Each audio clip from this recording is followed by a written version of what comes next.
ముఖ్యమైన సంగతులు అక్కడ ఉన్నాయి, చూద్దాం. చూడండి. దేవునికి స్తోత్రం కలుగును గాక. హల్లెలూయా, హల్లెలూయా. దేవుని వాక్యాన్ని చదువుతాం. 16వ అధ్యాయానికి వచ్చేస్తున్నారు. ప్రార్థన చేసిన ప్రారంభిస్తున్నాం. పరిశుద్ధుడానికి వందనాలయ్యా. సంఘము నీ వాక్యం వినుటకు సిద్ధపడి ఉన్నది.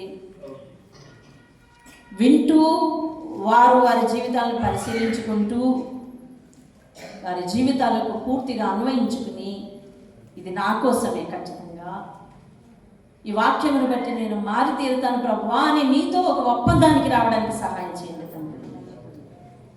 మా జ్ఞానములకు ఏమాత్రం చోటు లేక మా మిడిమిడి జ్ఞానాన్ని నువ్వు నీ సిలువ చాటును మరుగుపరిచి నీ మాట చేత మాట్లాడి మమ్ములను నీ వాక్యం చేత బలపరచమని ప్రార్థిస్తున్నాను. దీవించి ఆశీర్వదించమని యేసు నామములో అడిగి వేడుకుంటున్నాను తండ్రి. దేవునికి స్తోత్రం. హల్లెలూయా. నిర్గమకాండం 16వ అధ్యాయము నేను చదువుతున్నాను. 2వ వచనం. ఆ అరణ్యం నేను చదువుతున్నాను. 2వ వచనం. ఆ అరణ్యములో ఇశ్రాయేలీల సమాజమంతయు మోషే అహరోనుల మీద సణిగెను.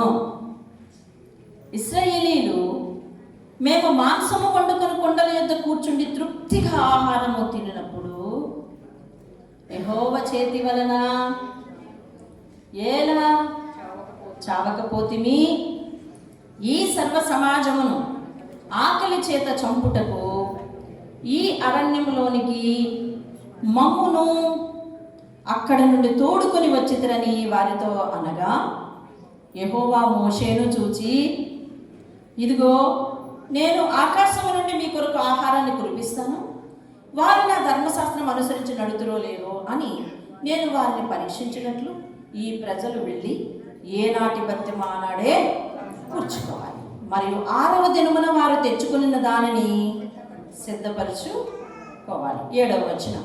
యెహోవా మీద మీరు సణిగిన సణుగులను ఆయన వినుచున్నాడు. ఉదయమున మీరు యెహోవా మహిమను చూస్తారు. మేము ఏ పాటి వారం, మా మీద సొనగనేలా అని. 9వ వచనం. అంతటా మోషే అహరోనుతో, యెహోవా సన్నిధికి సమీపించండి, ఆయన మీ సణుగులను వినెనని నీవు ఇశ్రాయేలు సర్వ సమాజముతో చెప్పుమనెను. 11వ వచనం. అప్పుడు యెహోవా మోషేతో ఇట్లా నేను ఇశ్రాయేలీల సణుగులను వింటిని, నీవు చెప్పు, సాయంకాలంలో మీరు మాంసం తింటారు, ఉదయమున ఆహారం చేత తృప్తి పొందుదురు అని చెప్పు అన్నారు. సరేనా? తర్వాత 16వ వచనం.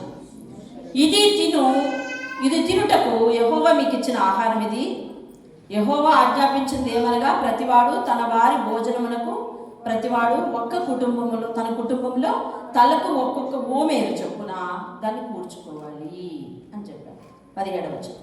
ఇశ్రాయేలు అట్లు చేయగా కొందరు హెచ్చుగాను కొందరు తక్కువగాను కూర్చుకున్నారు. వారు ఓమేరుతో కొలిచినప్పుడు హెచ్చుగా కూర్చుకున్న వారికి ఎక్కువగా మిగలలేదు, తక్కువగా కూర్చుకున్న వారికి తక్కువగా కాలేదు. 19వ వచనం. దీనిలో ఏమియో మీరు ఉదయం వరకు ఎవ్వరూ మిగిల్చుకోకూడదు అని మోషే వారితో చెప్పెను. అయితే వారు మోషే మాట ఏంటది వినక ఏం చేశారంటే మిగిల్చుకున్నారు. అది పురుగు పట్టి కంపు కొట్టింది. ఏమైంది? 22వ వచనం. 22వ వచనం. 6వ దినమున వారు ఒక్కొక్కరికి 2 ఓమేరులు చొప్పున 2 ఆహారం కూర్చుకోండి అని సమాజం యొక్క అధికారులందరూ వచ్చి మోషేకి తెలిస్తే 24వ వచనం. మోషే ఆజ్ఞాపించినట్లు వారు ఉదయం వరకు దాన్ని ఉంచుకున్నారు. అది కంపు కొట్టలేదు, పురుగు పట్టలేదు. దేవునికి స్తోత్రం కలుగునుగాక. హల్లెలూయా. ఇది ఇలా ఉండగా 32వ వచనం.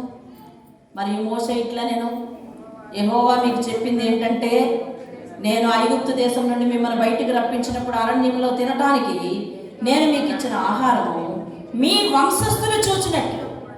ఎవరు చూసేటట్లు? మీ వంశస్థులు చూచినట్లు ఏం చేయాలి? వారు తమ యొద్ద ఉంచుకున్నట్టుకు దానితో ఒక ఓమేరు పట్టు పాత్రను నింపుకోండి అని చెప్పాడు. ఏం చేశాడు? ఒక ఓమేరు పట్టు పాత్రను నింపుకోండి అని చెప్పాడు. 33 కాబట్టి మోషే అహరోనుతో, నీవు కూడా ఒక గిన్నెను తీసుకుని దానిలో ఒక ఓమేరు మన్నాను పోసి మీ వంశస్థులు తమ యొద్ద ఉంచుకున్నట్టుగా యెహోవా సన్నిధిలో దాన్ని ఉంచుమనెను. యెహోవా మోషేకు ఆజ్ఞాపించినట్లు ఉంచబడుటకు సాక్షపు మందసపు ఎదుట అహరోను దానిని పెట్టెను. దేవుని స్తోత్రం హల్లెలూయా, హల్లెలూయా. మీ చేతి ఇదంతా ఎందుకు చదివించాను అని అంటే, మీరు తర్వాత చదవండి అని అంటే ఇట్ ఈస్ పోస్ట్ పోన్ అంతే. వినండి, ఇక్కడ జరిగింది ఏమిటి అంటే 14వ అధ్యాయంలో వారు ఎర్ర సముద్రం దాటి వచ్చారు. అంతేనా? ఇలా పేజీ తిప్పి చూడండి, ఎర్ర సముద్రం కనిపిస్తుంది. కనిపించిందా?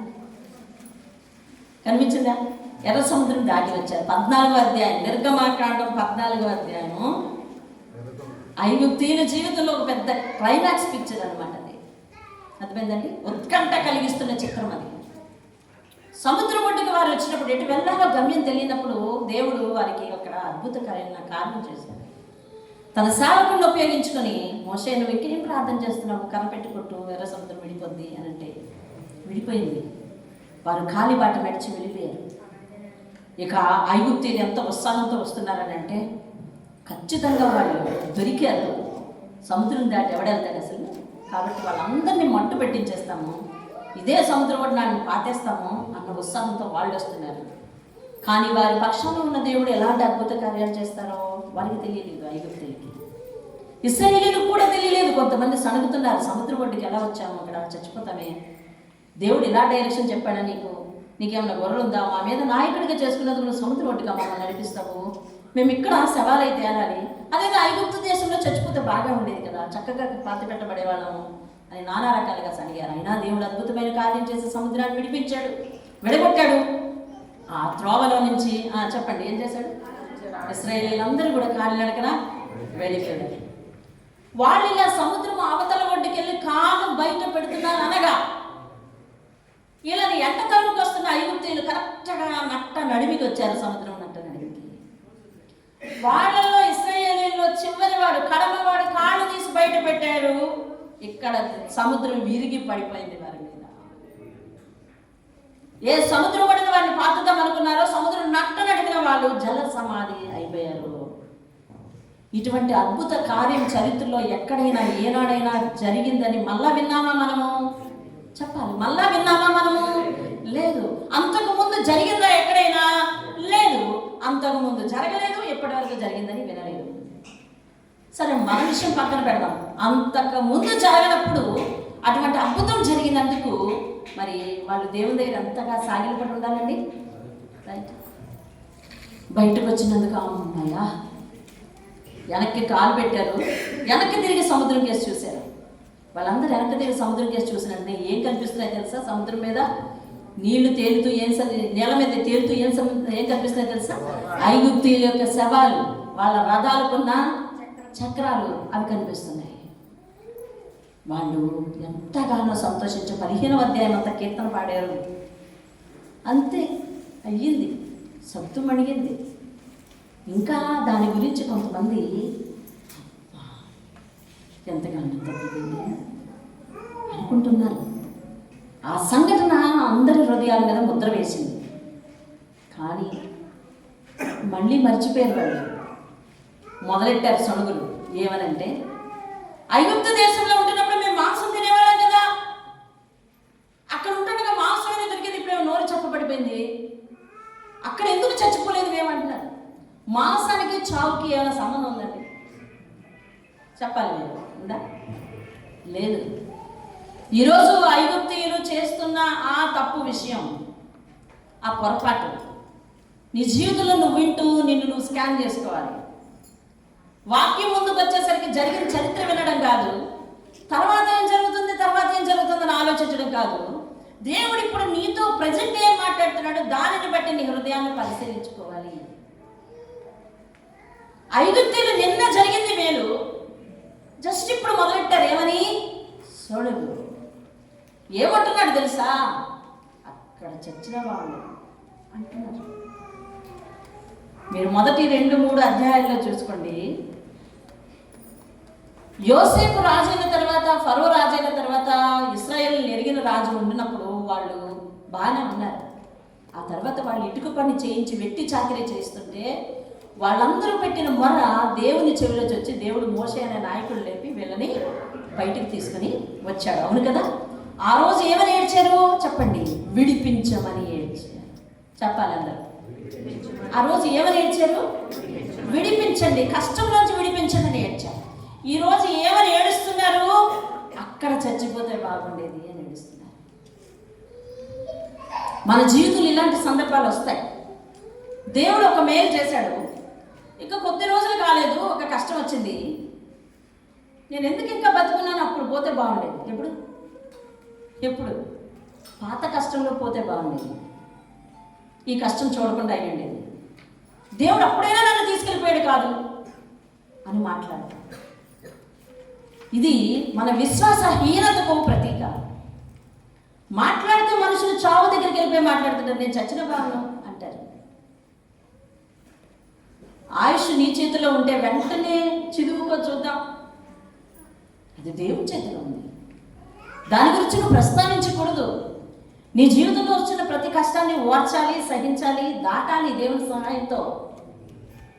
అంతేగాని నేను చచ్చినా బాగుండు అనుకోడు. ఆఖరికి ఇంట్లో చిన్నపిల్లలకి చెప్పుకోవడానికి కూడా మనకి చేతగాక ఆ పిల్లల మాట వింటలేదని కానీ కూడా నేను చస్తే నీకు బుద్ధి వస్తుంది అంట. మాట్లాడితే కష్టానికి మన మరణానికి ఏమీ ముడి లేదు. కానీ వీళ్ళు అంటున్నారు ఏమనంటే అక్కడ చచ్చితే బాగుంది. వెంటనే వీళ్ళందరూ మోషే దగ్గరికి వచ్చారు, మోషేతో మాట్లాడారు. మోషే ఒకటే అడుగుతున్నాడు, మీరు మా మీద ఎందుకలా సొంగుతారు? దేవుడు నడిపించమన్నాడు, నడిపించాడు. దేవుడు వెళ్ళమన్నాడు, దేవుడు చెప్పమంటున్నాడు, చెప్తున్నాడు. మీరు మా మీద కొనక్కండి, మా అన్న మీద కొనక్కండి. అన్నెవరు సతీశారు? మా మీద కొనక్కండి అంటున్నాడు. దేవుడు వారితో మోషేతో మాట్లాడి అంటున్నాడు, 4వ వచనంలో నేను చదువుతున్న విను. ఇదిగో నేను ఆకాశం నుండి మీ కొరకు ఆహారాన్ని కురిపిస్తాను. వారు నా ధర్మశాస్త్రం అనుసరించి నడుస్తారో లేదో అని నేను. ఎవరు మాట్లాడుతున్నారు ఈ మాటలు? ఆ వచనంలో నేను అంటే ఎవరు?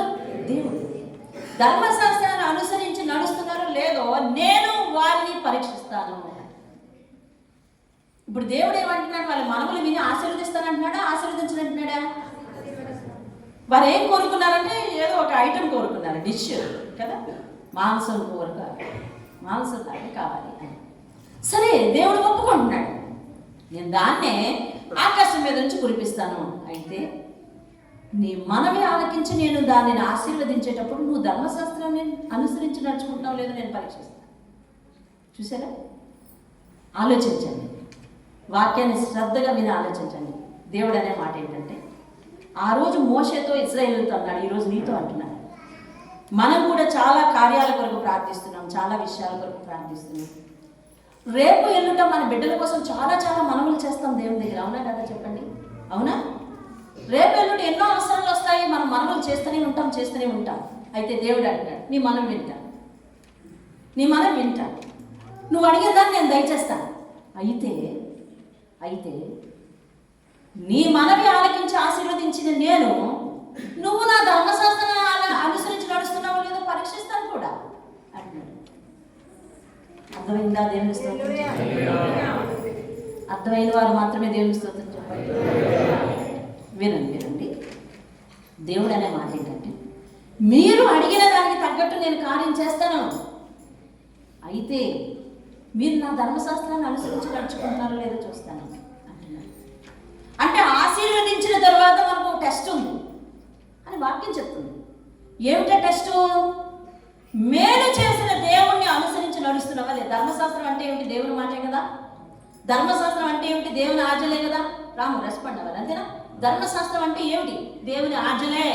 దేవుని ఆజ్ఞలు అనుసరించి నడుస్తున్నావా లేదా నేను టెస్ట్ చేయాలి కదా అంటున్నాడు దేవుడు. అర్థమైందా?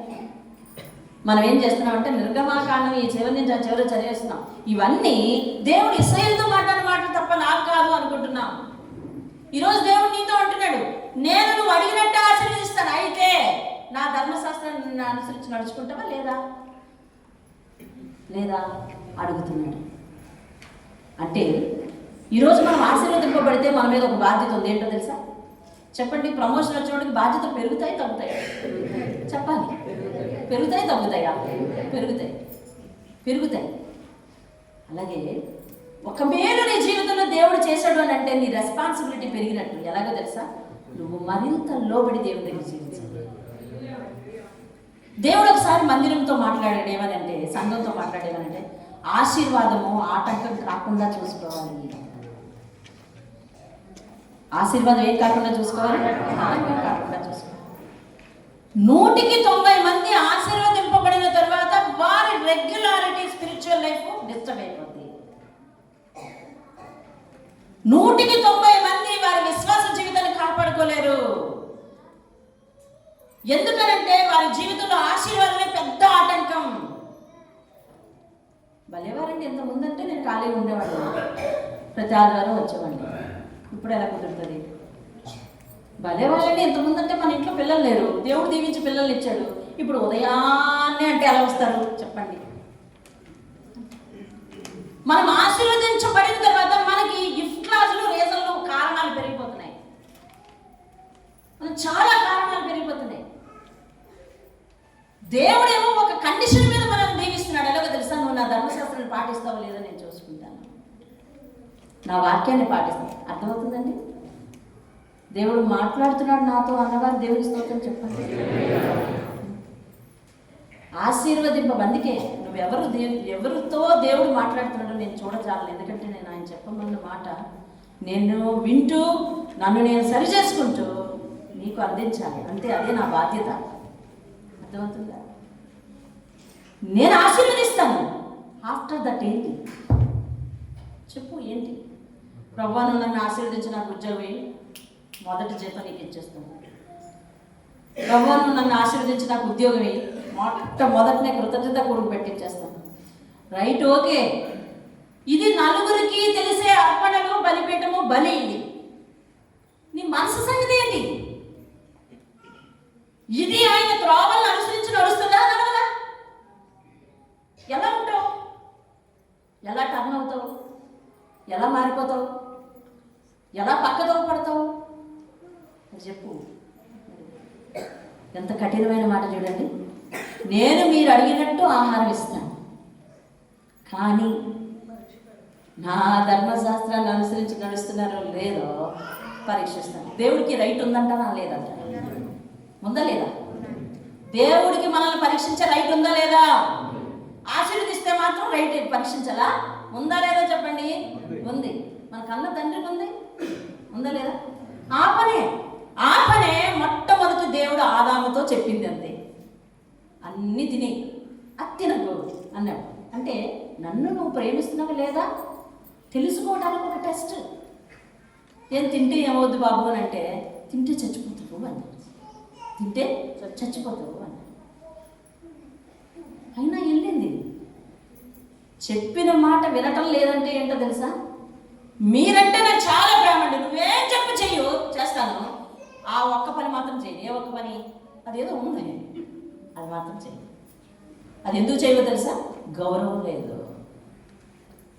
గౌరవం లేదు. ఈ మాటలు నువ్వు ఎవరితో అంటే వాళ్ళ మీద నీకు గౌరవం లేదు, ఎవరితో అంటే వాళ్ళ మీద నీకు ప్రేమ లేదు. ఆఖరికి ఇశ్రాయేలు దేవుని దగ్గరికి వచ్చారు, అడిగింది ఇస్తావా లేదా అన్నారు. ఇస్తాను. నా డీల్ మీ డీల్ ఓకే, నా డీల్ ఏంటి చెప్పండి? ధర్మశాస్త్రాన్ని అనుసరించి నడుస్తావా లేదా? టెస్ట్ వెంటనే అన్నాడు, మీరు అది ఆకాశం మీద నుంచి పడినప్పుడు మీరు ఏ రోజుకి ఆ రోజు కూర్చుకోండి. ఒక్కొక్కరు ఒక్కొక్క ఓమేరు చొప్పున కూర్చుకోండి. ఆ అధ్యాయం చివరిలో రాస్తాడు. దాని లెక్కలను బట్టి ఓమేరు అంటే 250 గ్రాములు. ఎంతది? 250 గ్రాములు ఓమేరు అంటే ఒక పావు కేజీ కూర్చుకోండి. ఏ రోజు ఆ రోజే కూర్చుకోవాలి. ఫ్రెష్. ఈరోజు ఉదయం వెళ్ళాలి, ఆహారం తెచ్చేసుకోవాలి, అది ఇంట్లో అని చెప్పాడండి. చెబితే వీళ్ళందరూ ఏం చేశారు తెలుసా? అందరూ ఒకలా ఉంటారా? మీరు అంటారు కదా అందరూ ఒకలా ఉంటే ఎందుకంటే చెప్పుకోవడం అంటారు. దేవుని వాక్యాన్ని బట్టి వాక్యం దగ్గర అందరూ ఒకలాగా ఉండాలని దేవుని వాక్యం చెప్తుంది. ఏమంటుంది తెలుసా? అందరూ ఒకలాగే ఉండాలి. ఎందుకని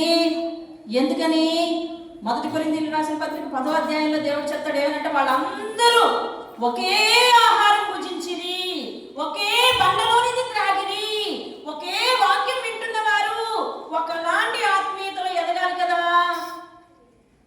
ఎదగాల వద్దా చెప్పండి? ఎదగాలి. కానీ మనలో చాలా మంది తెలివైన వాళ్ళు ఉంటారు. వాక్యం వాళ్ళు అలా చెప్తే మనం వినాలంటవా? అయితే ఇది చచ్చినా తినినా తినకపోయినా మీరేమవుతారో అనవసరం, వచ్చి పడిపోవాలని అంటారు. ఆడికేం పోయింది ఆవిడకేం పోయింది అంటవా? ఆజ్ఞ అంటే అది దేవుని ఆజ్ఞ. నీకు నాకు సంబంధం ఏముంది? దేవుడే మన మధ్య సంబంధం. దేవుని మాట నేను చెప్పి, దేవుని క్రమశిక్షణ నేను చెప్పి మీకు దేవునికి అప్పగించాలి. మీరు దేవుని మాట వింటూ మిమ్మల్ని మీరు దేవునికి అప్పగించుకోవాలి. మధ్యలో నేనేం లేదు, దేవుని మాటను వినిపింపజేసే ఒక మైక్ లాంటి దాన్ని మాత్రమే, అంతే. అప్పుడు దేవుడు అన్నాడు, వెళ్ళండి మీ ఇంట్లో ఎంతమంది ఉన్నారో అంతమంది ఒక్కొక్క 1/2 కేజీ తెచ్చుకోండి అన్నాడు. ఓమేరు అనేది ఒక కొలత ఉందంట. మీకు తెలుసా? సోల తవ్వ తెలుసు కదండి. ఇప్పుడు పిల్లలకి తెలియదు అదంటే ఏంటో నెల చూస్తారు. సోల తవ్వ ఇంకా అడ్డడు కొంచెము ఉంది కదా. అలా ఓమేర కొలత ఉంది దాని దగ్గర. ఓమేర డబ్బా ఉన్నట్టుంది. వీళ్ళు ఏం చేశారంటే కొంతమంది ఏరుకోవడానికి వచ్చినప్పుడు మన అందరం కలిసి ఏరుకోండి. బయట ఏరుకోమంటే ఏం చేస్తాం? మన అందరం ఇప్పుడు వెళ్ళి పక్కన ఏరుకోండి. ఏరుకుంటున్నప్పుడు ఆ తెలివైన వాళ్ళు ఏమంటారంటే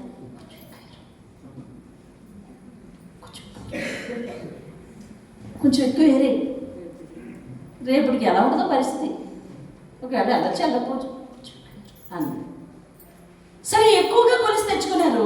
కొంతమంది చెప్పిన వాటిని పాపం బురత కోళ్ళు చెప్పిన వాడు చెప్పినట్టు ఇలా వాళ్ళు ఎలా కనిపిస్తారు తెలుసా?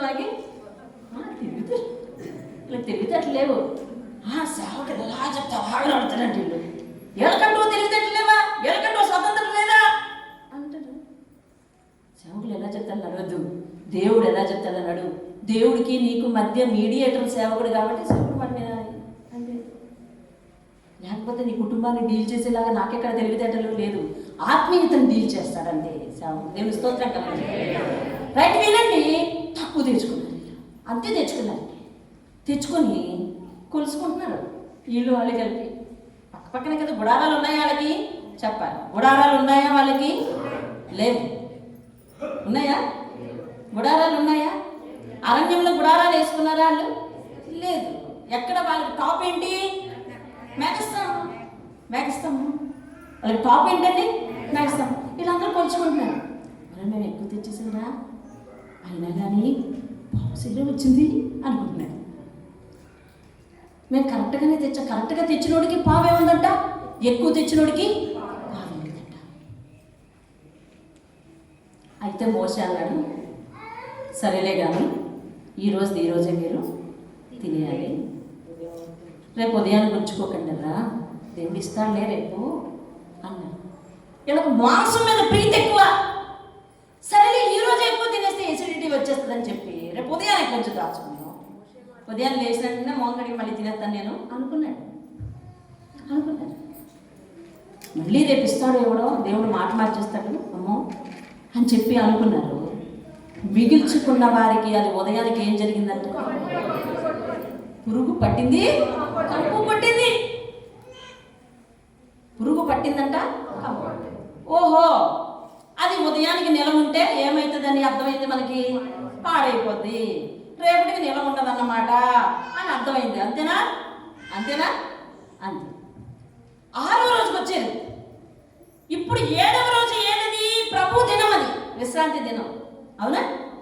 7వ రోజు ఏం చేయాలి మనందరం అంట?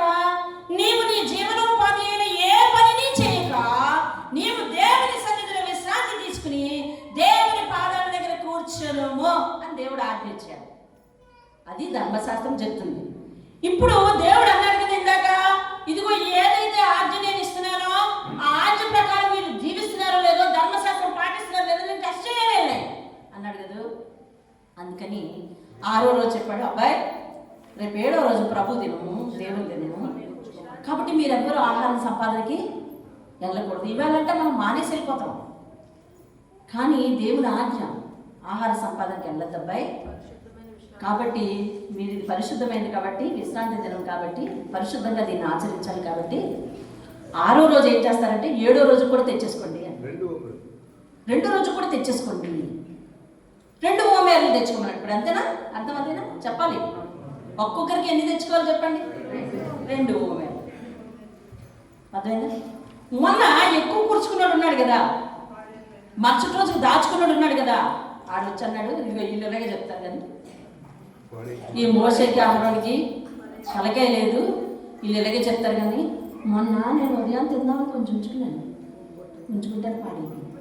వీళ్ళు ఇలాగే చెప్తారు, రేపు ఉదయం పాడైపోతుంది, రేపు ఉదయానికి వెళ్ళి తెచ్చుకుందాంలే, ఆయన ఇస్తాడు ఎందుకు ఇవ్వడం అంటారు. అర్థమైందా? వాళ్ళందరూ మరుసటి రోజు ఆకలితో ఉన్నారు, తెచ్చుకున్న వాళ్ళందరూ తిన్నారు. ఏమైంది ఇక్కడ? మరుసటి రోజు ఉంచుకున్నారు, అది పురుగు పట్టిందా, కంపు కొట్టిందా? మరి ఆ రోజు ఉంచుకున్నారు, అది ఇది వేరా? వేరు కాదు. చెప్పాలి, రెస్పాండ్ అవ్వాలి. అది ఇది వేరా? వేరు కాదు. ఆ రోజు వద్దు అంటే చేశారు, రివర్స్ అయింది. ఈ రోజు చెయ్యు అంటే చేయలేదు, రివర్స్ అయింది. దేవుడు నీతో మాట్లాడుతున్నాడు, విను. దేవుడు వద్దు అన్న పనిని వద్దన్న వరకు నువ్వు ఆగాలి, అంతేగాని రీజన్స్ అడగకూడదు. అప్పుడు ఎందుకు అలాగైంది, ఇప్పుడు ఎందుకు ఎలాగైంది, ఇట్లా రీజన్స్ అడగకూడదు. దేవుడు అవును అంటే అవునని అనాలి, అంతే. దానికి తిరుగు ప్రయత్నం లేదు. ఎక్కడైతే దేవుని ఆజ్ఞ పనిచేస్తుందో అక్కడ దేవుని కాపుదల ఉంటుంది, అంతే. దేవునికి స్తోత్రం. ఆ రోజు వద్దు ఆజ్ఞ, వద్దన్న దానికి విరుద్ధంగా చేసావు కాబట్టి ఏమైంది? ఈరోజు చెయ్యు అన్నది ఆజ్ఞ. ఆజ్ఞ ఎక్కడ ఉంటుందో దేవుడు ఏం చేస్తాడంట అక్కడ ఉంటుంది. దేవునికి స్తోత్రం. అంటే ఆజ్ఞను పాటించడం దేవుని గౌరవించడం, ఆజ్ఞను పాటించడం దేవుని ఆహ్వానించడం, ఆజ్ఞను పాటించడం దేవునికి సాగిలపడడం. ఆజ్ఞే ఆశీర్వాదాన్ని తీసుకొచ్చే ఒక అద్భుతమైన తలాంతం. దేవుని హల్లెలూయా. ఆజ్ఞే ఆశీర్వాదాన్ని తీసుకొచ్చే ఒక అద్భుతమైన తలాంతం. దేవునికి స్తోత్రం. హల్లెలూయా. వీళ్ళందరూ రీజన్స్ మాట్లాడేవాళ్ళండి, వాళ్ళ జాగ్రత్త వాళ్ళు చూసుకునేవాళ్ళండి. మాట వినేవాళ్ళందరూ ఎవరో తెలుసా? దేవుని మీద ఆధారపడేవాళ్ళండి. దేవుని మీద ఆధారపడేవాడు వెనక ముందు చూడు, దేవుని మాట ఏదైతే ఉందో అదే పాటిస్తాడు, దేవుని మాట ఏదో అదే పాటిస్తాడు, అంతేగాని కారణాలు వెతకడు. సొంత తెలివితేటలు కలిగిన వాళ్ళు, దేవుని కంటే అధిగమించి నడవాలి అనుకునే వాళ్ళు, దేవుని మాటను పక్షమని పెట్టవాలి అనుకునే వాళ్ళు దేవుని ఆజ్ఞకు మించి ఆలోచిస్తారు. దేవుని తెలివితేటలుగా వీరు తెలివితేటలు నేర్పేటట్లు ఆలోచిస్తారు. కాబట్టి వాళ్ళు వాళ్ళ ప్రయత్నాలలో విఫలులు అవుతారు. వాళ్ళల్లో కొంతమంది ఆ రోజు ఉంచుకున్నారు, ఏమైంది? మోసపోయారు. ఈ రోజు ఏమన్నారంటే ఆ రోజు అనుభవం చేత వద్దురా బాబు, తెచ్చుకున్నా పాడైపోతుంది, వద్దు అని అనుకున్నారు. ఏమైంది? కడుపు చెప్పాలి, కడుపు మాడిపోయింది. కడుపు మాడిపోయింది, తేలేదు. ఒకరోజుకే తెచ్చుకున్నారు శనివారం. మిగతా వాళ్ళందరూ తింటుంటే మరుసటి రోజు చూడండి. ఒకే మాట మీద, ఒకే ఆజ్ఞ మీద పాటిస్తే, దేవుని మాట మీద నువ్వు బేస్ అయిపోతే నీ జీవితం చాలా బ్రహ్మాండంగా ఉంటుంది. ఇంకొక విచిత్రమైన మాట చూడండి అధ్యాయంలో, వినండి. ఇంకొక విచిత్రమైన మాట మనం చదివింది, మీరు చూడగలరు, వినండి. 32, 33 అధ్యాయాల్లో దేవుడు ఏమంటున్నాడంటే, బాబు మీరు ఐగుప్తు నుంచి విడిచిపెట్టి వచ్చాక దేవుడు మీకు మాంసం పంచిపెట్టిన రోజు ఈరోజు కదా, ఈ వారం మాంసం పంచిపెట్టి వచ్చాడు. ఊరేళ్ళు అంటారు, మన్నా. దాని పేరు పెట్టారు, ఏం పేరు?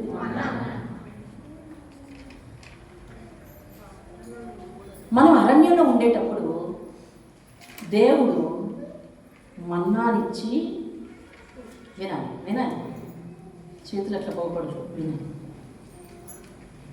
వినాలి. మన్నానిచ్చి, మనం అరణ్యంలో ఉండేటప్పుడు దేవుడు మన్నానిచ్చి మనల్ని పోషించాడురా బాబు, మనవడా, మనల్ని పోషించాడు. ఇదిగో మన్నా అంటే ఇలా ఉంటుంది చూడు అని చెప్పడం కోసమంట మీలో ప్రతి ఒక్కరూ ఒక 1/4 కేజీ పట్టే పాత్ర తెచ్చుకొని, ఒక 1/4 కేజీ ఓమేరు అందులో పోసుకొని దాచి పెట్టుకోండి. మీరు ఈ అరణ్యం దాటి కానాని వెళ్ళిపోతారు కదా, అక్కడ సంతానాభివృద్ధి అవుతుంది కదా. అప్పుడు మీ మనవలకి రే నాన్న అరణ్యంలో మనం ఉన్నప్పుడు దేవుడు ఇదిగో ఇలాంటి మన్నానిచ్చి మనం పోషించరా అని మీరు చూపించుదురు అని చెప్పాడు. అంటే ఇప్పుడు ఆ మన్నా ఎన్ని రోజులు ఎలా ఉంటుంది చెప్పాలండి? చాలా రోజులు. ఎస్టిమేషన్ లేదండి. కాలం వెళ్ళాక మళ్ళీ వాళ్ళ సంతానం మనల్ని అవ్వాలి, వాళ్ళ తరాలకు చూపించాలి. ఇప్పుడు మన్నా ఎన్ని రోజులు ఎలా ఉంటుందండి చెప్పాలి? దేవుని ఆజ్ఞ అవునంటే అవును, కాదంటే కాదు. దానికి నో మోర్ ఆర్గ్యుమెంట్ మానవుడు చేయకూడదండి, చేయకూడదు. లేదు అసలు. చూసావా, మన్నాడు సొంత ఆలోచనతో మరుసటి రోజు ఉంచుకుంటే పాడైపోయిందా? ఈరోజు 6వ రోజుకి 7వ రోజు ఉంచుకోమంటే ఈరోజు బాగుందా? మళ్ళీ 8వ రోజు కొత్త ఆహారమేనా? కానీ వీళ్ళందరికీ జ్ఞాపకార్థంగా ఒక ఓమేను ఉంచుకోమని చెప్తున్నాడా? అది ఎన్ని సంవత్సరాలు దాయాలి చెప్పండి? అన్ని సంవత్సరాలు పాడవదా? ఇది ఎవరి ఆజ్ఞ తెలుసా? దేవుని ఆజ్ఞ. దేవుని ఆజ్ఞ నీ సంపాదనకు ఉండేది తరగదు. దేవుని ఆజ్ఞ నీ ఆరోగ్యానికి ఉండేది తరగదు. దేవుని ఆజ్ఞ నీ సంతానానికి ఉండేది తరగదు. అంతకు మించి వేరే ప్రయత్నాలు చేద్దామంటే అది నిలవదు, అది నిలవదు, అది నిలవదండి. ఇదిలా ఉంది, ఇదొక ఆశ్చర్యం అనుకుంటే ఇంకో మాట చెప్పు రాశాడు తెలిసిన మోషేని ఆహారాన్ని పిలిచాడు దేవుడు. అయ్యా ఏం చేయమంటావు?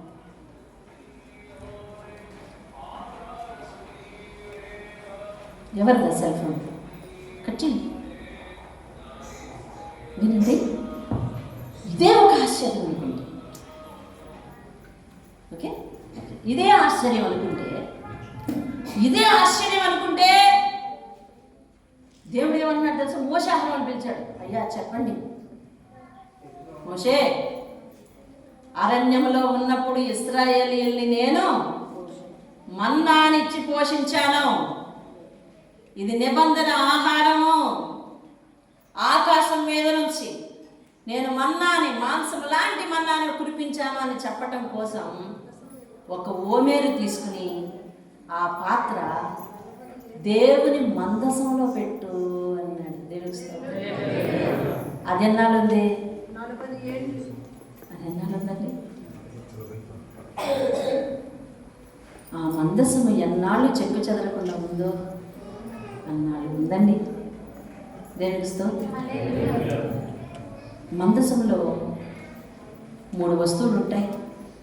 అవి నేను దేవుని చిత్తమైతే వచ్చే వాళ్ళని చెప్తాను. అందులో ఒకటి మన్నా. ఇది ఎన్నాళ్ళు ఉండాలి?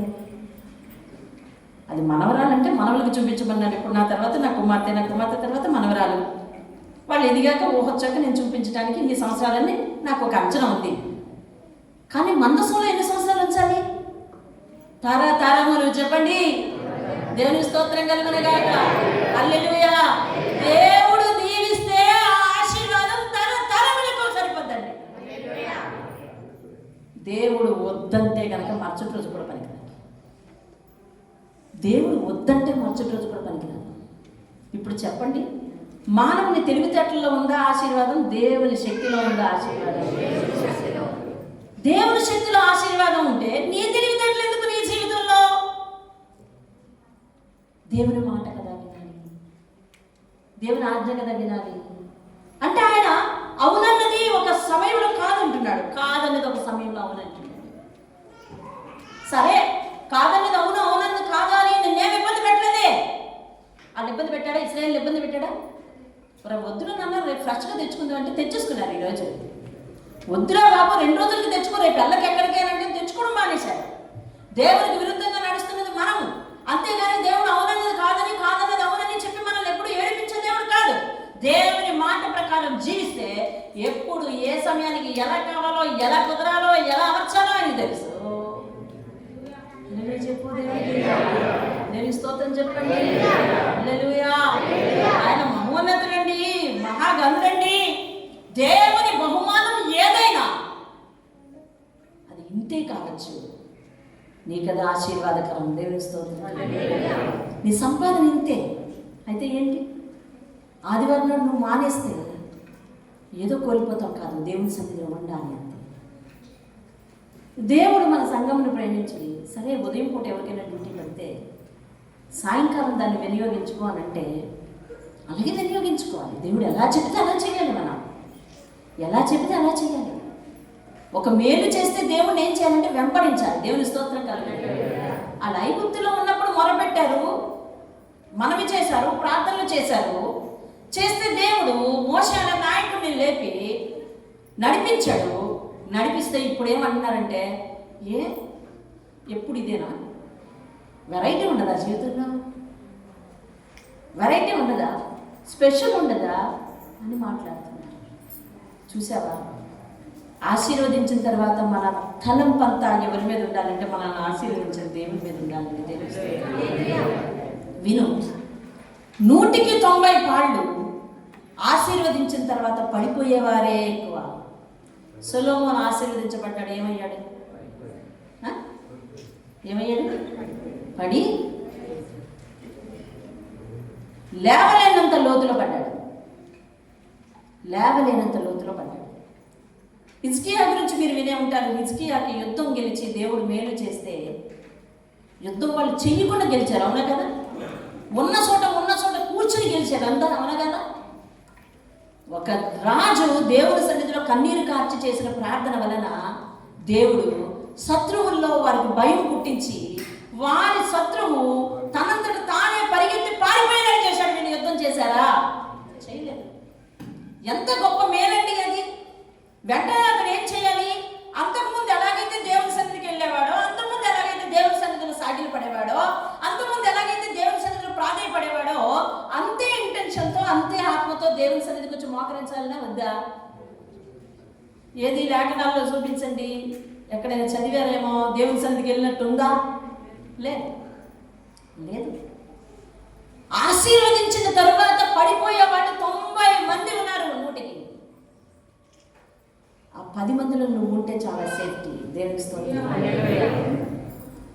ఆశీర్వదించిన తర్వాత నువ్వు అనుకున్నావు, అవలేదు, అవదంటున్నారు అందరూ, కాదంటున్నారు అందరూ, నీ పరిస్థితి ఇంతే అంటున్నారు అందరూ, నీ జీవితం ఇంతే అంటున్నారు అందరూ, నీకు అనుకున్నట్టు బ్రతికే యోగ్యత లేదంటున్నారు. ఇలా లోకం మనల్ని శాసిస్తుంటే మన దేవుడికి వచ్చి ప్రార్థన చేస్తే మన దేవుడు నీవు అనుకుంటున్నట్టుగా చేయడానికి ఇష్టపడుతున్నాడు. దేవుని స్తోత్రం. చేస్తాడు. తర్వాత ఏంటి అర్థమవుతుందండి? తర్వాత తప్పిపోయేవారు ఎక్కువ. ఆశీర్వాదం నీ జీవితంలో ప్రమాదం కాకూడదు. ఆశీర్వాదం నీ జీవితంలో ఆటంకం కాకూడదు. ఆశీర్వాదం మనిషికి వచ్చిన తర్వాత మనిషి ప్రవర్తనలో, ఆత్మీయ స్థితిలో మార్పు రాకూడదు. ఆశీర్వాదం ఆత్మీయ జీవితాన్ని హెచ్చు చేయాలి తప్ప తక్కువ చేయకూడదు.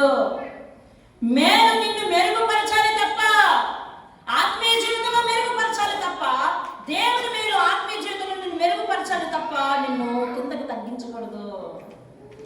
సాగిలు పడుతున్న కొలిది దేవుడు మరిన్ని ఆశీర్వాదాలతో నింపుతాడు నిన్ను. దేవుని స్తోత్రం. హల్లెలూయా, హల్లెలూయా.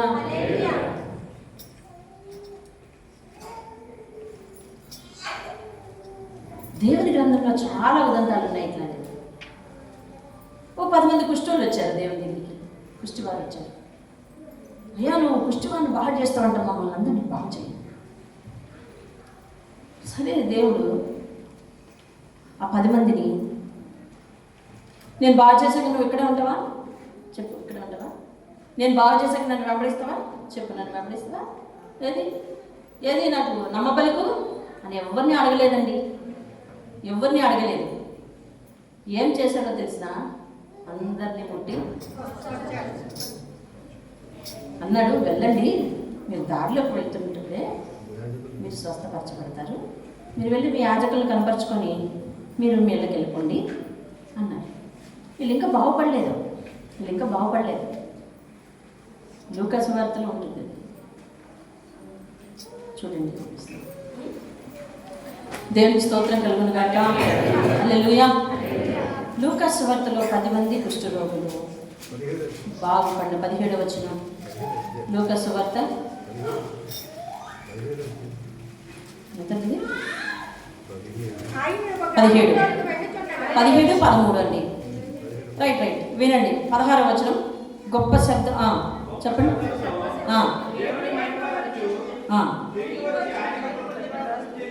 కాదు 14వ వచనం చదువుతున్నాను చూడండి. మీరు వెళ్ళి మిమ్మల్ని యాజకులు కనపరచుకోండి అని వారితో చెప్పాను. వారు వెళ్ళుచుండగా శుద్ధులైరి. ఆ పదం పట్టుకున్నారు మీరు? వెళ్ళుచుండగా శుద్ధులైరి అంటే ఇప్పుడు యేసు మాట చెప్పినట్టునే స్వస్థురాలే అన్నాడు. వెళ్ళండి, వెళ్ళి యాజకులు కనపరచుకోండి అనండి. ఎందుకన్నాడు తెలిసినా? వారి విశ్వాసాన్ని పరీక్షించడానికి. సాధారణంగా ఇక్కడే ముట్టితే ఏమవ్వాలి చెప్పండి? ఇక్కడే ముట్టితే ఏమవ్వాలి? బాగుపడిపోవాలి, శుద్ధేవాలి. వాళ్ళ విశ్వాసాన్ని పరీక్షించడానికి అన్నాడు. ఎందుకో తెలుసా? ఇప్పుడు కుష్టుతో ఉంటుండగానే ఎక్కడికి వెళ్ళమంటున్నాడు ఆయన? యాజకుల దగ్గరికి వెళ్ళమంటున్నాడు. తీరా ఈ ప్రయాణం మొదలెట్టి ఊరి గవిని దగ్గరికి చేరిన తర్వాత కూడా స్వస్థత రాకపోతే వాళ్ళందరూ ఏం చేస్తారో తెలుసా? రాళ్ళు పెట్టి కొడతారు. వాళ్ళందరూ ఏం చేస్తారో తెలుసా? రాళ్ళు పెట్టి కొడతారు. ఏ నమ్మకంతో బయలుదేరారో తెలుసా? యేసు మాట నెరవేరుతుంది అనే నమ్మకంతో బయలుదేరారు. దేవుని స్తోత్రం చెప్పండి. ప్రతి మాట ఎందుకు, ప్రతి సందర్భాన్ని దేవుడు బైబిల్లో ఎందుకు రాస్తున్నాడు గమనించాను. యేసు మాట చెప్తే అయిపోద్ది. వాళ్ళ 10 మందికి విశ్వాసం పీక్ పాయింట్లో ఉందండి. అవునా కదా చెప్పండి? వాళ్ళందరూ ఒకరిని మించి ఒకరు చక్కగా 10 మంది కూడా అరే ఆయన మాట ఇచ్చారంటే ఏమవుద్ది? బాగుంటుంది, నెరవేరుతుంది అంతే. అది వెళ్ళిపోదాం అని బయలుదేరిపోయారు. మార్గ మధ్యంలో ఉంటుండే ఎవడు గమనం రాలేదండి. సగం దూరం వెళ్ళారు. మార్గ మధ్యం అంటే ఏమి? సగం దూరం వెళ్ళే వరకు కూడా ఎవరు గమనం రాదు. మనం వెళ్ళిపోతున్నాము, ఒకవేళ స్వస్థత రాకపోతే ఏంట్రా పరిస్థితి అనలేదు ఎవరు కూడా. మనం వెళ్ళిపోతున్నాము, స్వస్థత కలగకపోతే ఏంటి పరిస్థితి అనుకోలేదు. వీళ్ళందరిలో విశ్వాసం చాలా 100% గట్టిగా ఉందండి. ఆయన మాట చెబితే ఆ మేలు జరగడానికి నిమిషం కూడా పట్టదు. మనం వెళ్ళే కొద్ది మనం స్వస్థపరచబడిపోతాంరా అనుకుంటారు. వీళ్ళు ఇలా మాట్లాడుకుంటూ వెళ్తున్నారు. అందరికీ బాగా వచ్చేసింది. అది ఒకటి గమనించి ఆగిపోయాడు. ఆగిపోయి వారిలో ఒకడు 15వ వచనం, వారిలో ఒకడు తనకు స్వస్థత కలుగుట చూచి గొప్ప శబ్దముతో దేవుని మహిమ పరచుచు తిరిగి వచ్చి ఆయనకు కృతజ్ఞతాస్తుతులు చెల్లించు ఆయన పాదముల దగ్గర సాగిలపడెను. వాడు సమరయుడు. అందుకు యేసు 10 మంది శుద్ధులైన కదా 9 దగ్గర ఎక్కడ? నేను ఇందాక ఏ లెక్క చెప్పాను? 100కి చెప్పండి, 100కి 90 మంది అంటే 10కి ఎంతమంది? 9 మంది. 10కి ఎంతమంది అండి?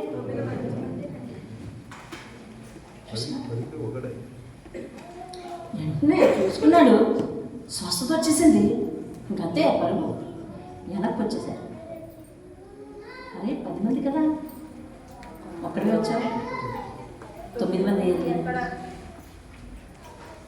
10 మంది కుష్ఠోళ్ళు. వినండి, లేఖనాలు అన్నీ రాయబడలేదు, కానీ పరిశుద్ధాత్మ చెప్తున్న సంగతి. ఒకసారి ఈ వర్తమానం చెప్పేటప్పుడు 9 మంది రకాల ఆలోచనలు కూడా దేవుడు చెప్పాడు. మీకు గుర్తుందా? ఆ వర్తమానం ఎవరికైనా గుర్తుందా? దేవుడు చెప్తున్నైతే ఎప్పుడైనా ఆత్మీయ వృత్తి కొడుకులో కానీ చెప్తాను. 9 మంది 9 రకాల ఆలోచనలు దేవుడు చెప్పాడండి. ఇన్ని రోజులు కుష్ఠులుగా కలిసి ఉన్న వీళ్ళు బాగుపడిన తర్వాత ఒకరికొకరు మాట్లాడుకోకుండా వచ్చారంటారా? నేను వెళ్తానయ్యా ఆయనకి. ఆయన ఇప్పటి వరకు మన బ్రతుకు ఊరి వెలుపులు ఉండిపోయిందయ్యా. ఇప్పటి వరకు మన బ్రతుకు కుటుంబానికి చెందకుండా ఉండిపోయిందయ్యా. ఇప్పటి వరకు మన బ్రతుకు భార్యతో, పిల్లలతో, కుటుంబంతో ఏ విధమైన అనుబంధం లేకుండా అయిపోయిందయ్యా. మనల్ని అందరూ విడిచిపెట్టారు. ఈ కుష్టుతోనే మనం చనిపోవాలి. ఇక్కడ మనకి స్వస్థత అనేది కలగదు. అలాంటిది దేవుడు మనల్ని కరుణించి మనకు ఒక నూతన జీవితం ఇచ్చి మనల్ని స్వస్థపరిచాడంటే మనం ఆయన దగ్గరికి వెళ్ళి కలుగుతారా అని అనుకుంటే 9 మంది 9 మెంబర్స్ విత్డ్రా.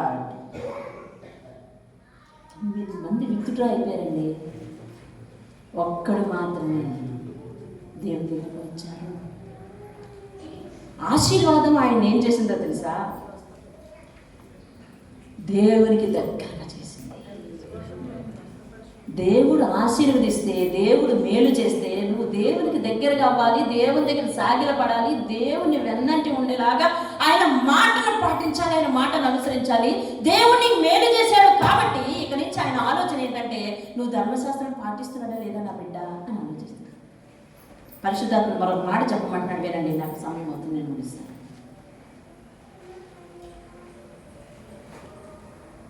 ఈ 10 మెంబర్స్ని ఆయన కండిషన్ మీద బాగు చేశాడా, కండిషన్ లేకుండా బాగు చేశాడా? కండిషన్ లేకుండా బాగు చేశాడు. ఇదిగో నువ్వు ఇక్కడి నుంచి వెళ్ళావంటే మళ్ళీ నాకు కనపడవు, నాకు తెలుసు ఈ సంగతి, కాబట్టి ఎవరైతే నా దగ్గరికి వచ్చి రుణం తీర్చుకునేలాగా ఉన్నాడో ఆ మనసు నాకు తెలుసు, కాబట్టి ఇగో వీడినే స్వస్థపరుస్తానని ఎలిమినేట్ చేసే శక్తి దేవునికి ఉందా లేదా? ఉందా లేదా? ఉంది. కానీ దేవుడు అలాంటి పక్షపాతము, అలాంటి భవిష్యత్తు ఆశ సాగిలపడి ఉంటావా, రుణం తీర్చుకుంటావా, మార్గం తప్పిపోకుండా ఉంటావా, నిజాయితీ చాటుకుంటావా, అది నీ ఆత్మీయత. అర్థమైందండి? మేలు చేసేటప్పుడు దేవుడు కండిషన్స్ లేవు. నీ నిజాయితీ నువ్వు చాటుకుంటావా లేదా, ఆ కష్టం ముందు నువ్వు ఎలాగైతే దేవుని దగ్గర సాగిలి పడ్డావో కష్టం తర్వాత కూడా అలాగే సాగిలి పడతావా లేదా అన్నది దేవుని ఆలోచన.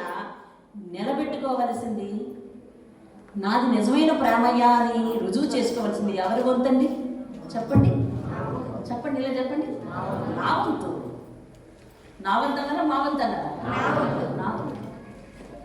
నా వంతు అండి.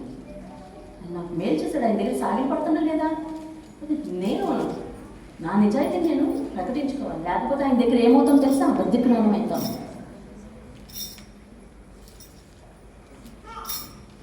Just examine your self. మిమ్మల్ని మీరు పరీక్షించుకోండి, మోకరించండి. దేవుడు బహుమానం ఏదైనా కానీ అది అన్నిటికీ పాడవదు. దేవుడు ఉన్న చోట కాపాడే శక్తి ఉంటుందండి. నీ సంపాదన తక్కువైనా కానీ నువ్వు మందిరానికి ప్రయారిటీ ఇచ్చావంటే, దేవుని సన్నిధికి ప్రయారిటీ ఇచ్చావంటే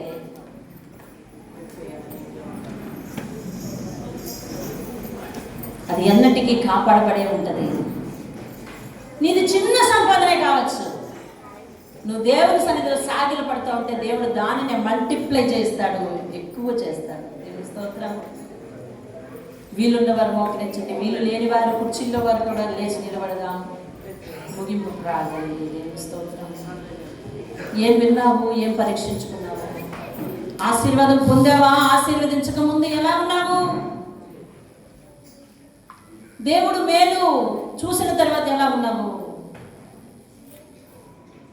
ఆయన పరిచర్యలో పాలి భాగస్తుడు. ఆయన స్తుతి చేయటంలో మొదటి వాడివి అవ్వాలే కదా నువ్వు.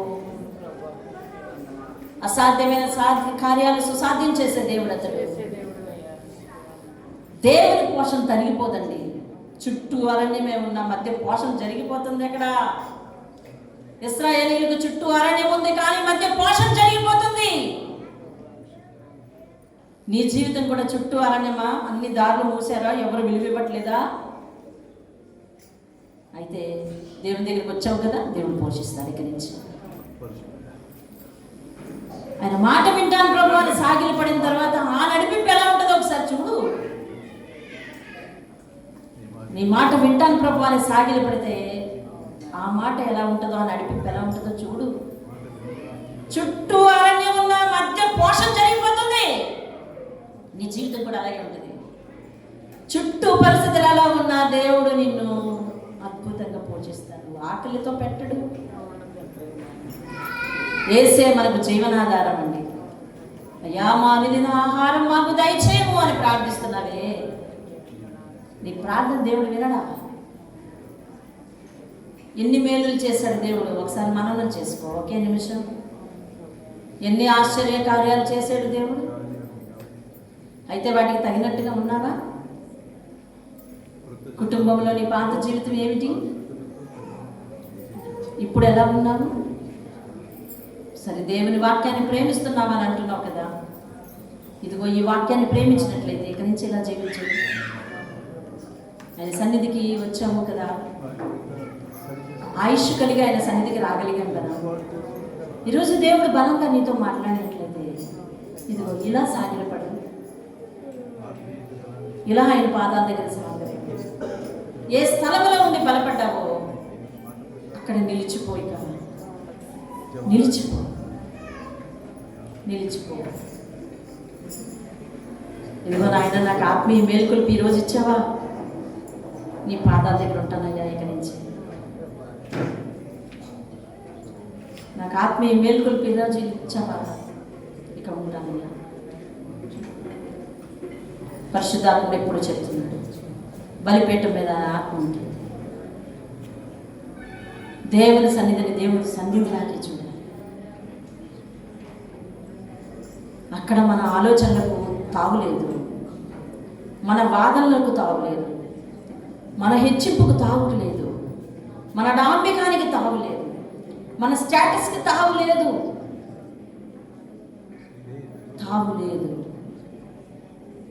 బలిపీఠం మీద ఆసీనులు అవ్వవలసింది ఆయన ఆత్మ ఒకటి,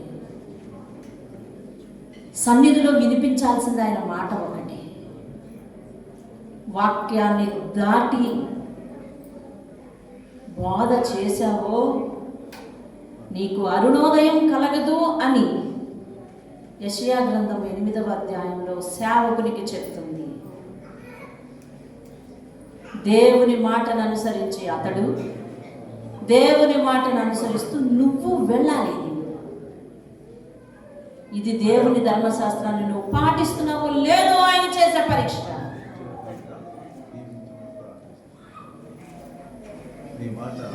నీకు వీలైనప్పుడు దేవుని దర్శించడం, వారానికి ఒక్కసారి దేవుడు చాలని అనుకోవటం, దేవుని సన్నిధానాన్ని దేవుని సమయాన్ని పాటించకపోవటం, ఆశీర్వాదాలు పొందుకున్న తర్వాత నాకెవ్వరు ప్రార్థన అవసరం లేదని అనుకోవటం, నేను దేవుని సన్నిధికి రెగ్యులర్గా వెళ్ళక్కర్లేదు, దేవుడికి తెలియదేంటి ఆ మాత్రమని నీ వాదన నువ్వే వినిపించుకోవటం, దేవుని దగ్గరికి వెళ్ళి నేను కూర్చోలేకపోతున్నాను అనటం, దేవుని దగ్గరికి వెళ్ళి నేను ఆ మాటలు వినలేకపోతున్నాను అనటం, నీ జీవితాన్ని చేతులారా నువ్వే ఆశీర్వాదాలు లేకుండా చేసుకున్నట్టు అవుతుంది కదా. ఆలోచించు. ప్రార్థన చేస్తున్నాం. పరిశుద్ధుడానికి వందనాలు, బంగారు పాదాలకు స్తోత్రాలు. ఈ మాటలు వారి వెనుకల్లో నూరింతలుగా దీవించబడేటట్లు సహాయం చేయండి. ఎవ్వరు నాయనా తను చేసిన మేలు మర్చిపోయి జీవించక నీకు లోబడి జీవించే కృప అందరికీ దయచేయమని యేసయ్య అతి శ్రేష్టమైన నామము వాక్యము వారి వెనుకల్లో నూరింతలుగా ఆశీర్వదింపబడేటట్లు చేసి మేలు వెనుక మేలుకు యోగ్యులు అవడానికి, ఆశీర్వాదం వెనుక ఆశీర్వాదానికి యోగ్యులు అవడానికి సహాయం చేయండి. మా జీవితంలో ఆశీర్వాదం అయ్యా దాన్ని అంతకంత ఉన్నతమైన స్థితికి తీసుకుని వెళ్ళాలి. మేలు మెరుగుపరచాలి మా జీవితాన్ని. కానీ కుదేలు అవ్వద్దయ్యా. ఈ రోజు నుంచి మా సొంత ఆలోచనలు రద్దు చేసుకుంటున్నాం. నీ మాటే నీ సన్నిధినే పోషిస్తాం, దానిలోనే సాగిలపడతాం, దాని ఎదుట సాగిలపడతాం. సహాయం చేసి నడిపించు. ఈ కడమ జీవితాన్ని నీ చేతులకు అప్పగించుకుంటూ అడిగి వేడుకుంటున్నాను తండ్రి. ఆమేన్.